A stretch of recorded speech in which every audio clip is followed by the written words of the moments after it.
That one person you catch on the phone and they only call you to complain or when they need something and they just spew words at you nonstop and it's all about them and it's not about you and you can't even get a word in and then they just say, okay, goodbye, click. I think that's how God sometimes feels when we pray. And if you're anything like me, prayer can fall into 4 categories.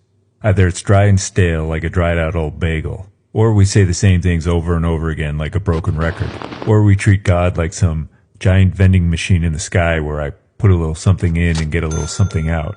Or worse, prayer becomes the most annoying chore or obligation possible, like vacuuming the entire house when it's 9,000 degrees outside. Whatever it is, we're going to stop praying. And once we stop praying, it's like when we stop watering the plant. Our faith dies.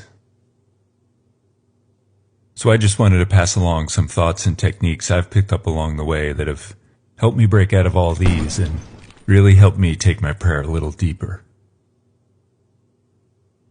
Now, I'm not going to just give you some fancy definition of prayer because I don't really think you can capture it just with some words. So instead, I'm going to give you a picture. To me, this is prayer. And this will make more sense as we go along, but if I had to put words to it, I would say it's the mutual emptying or pouring out of one heart into another until the 2 hearts become one. And oh, by the way, one of those hearts happens to be God's. Now, there are 3 ingredients necessary in order to make prayer prayer. And if any one of them are missing, your whole prayer is going to fall apart. I remember them as PHT, or PHT. Have you ever been alone in a room? Maybe you're waiting for something, and somebody else enters the room. Now, you may not see them, maybe they come in behind you, but you're just aware of the presence of another person in the room. This is the starting point of all prayer, just the awareness of the presence of another person in the room. Or else we're just talking to ourselves in the dark. Hello? The greatest line I've ever heard about prayer, and of course I don't remember who wrote it, was, God hears our hearts, not our words. I'm going to say that again. God hears our hearts, not our words. So can we all please just forget about am I saying the right thing or using the right words and just get down to the core? What's going on in my heart? If we can speak heart, we can speak God's language. And if we flip that around, we have to learn how to listen to God's heart inside my own heart. And not for any words or feelings or signs, but in very subtle and gentle inspirations or movements in my heart, and those aha moments of clarity in my soul. And once we master this very delicate language of heart, that's when we're talking to God. Okay, you really got to bear with me on this one.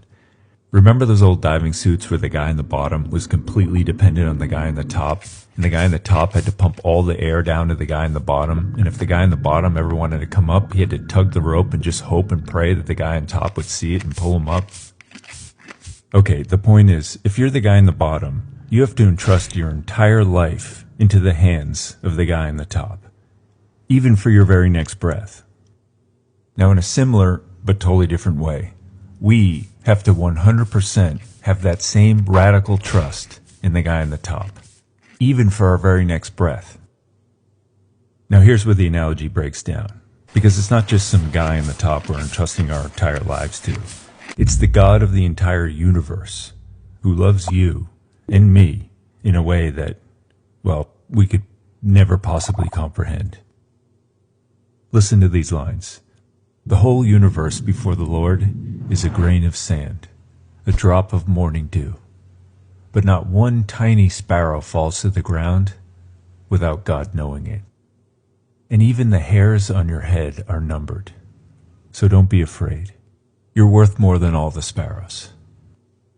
And yes, I paraphrase. This is who we're in the presence of. This is who I empty my entire heart to.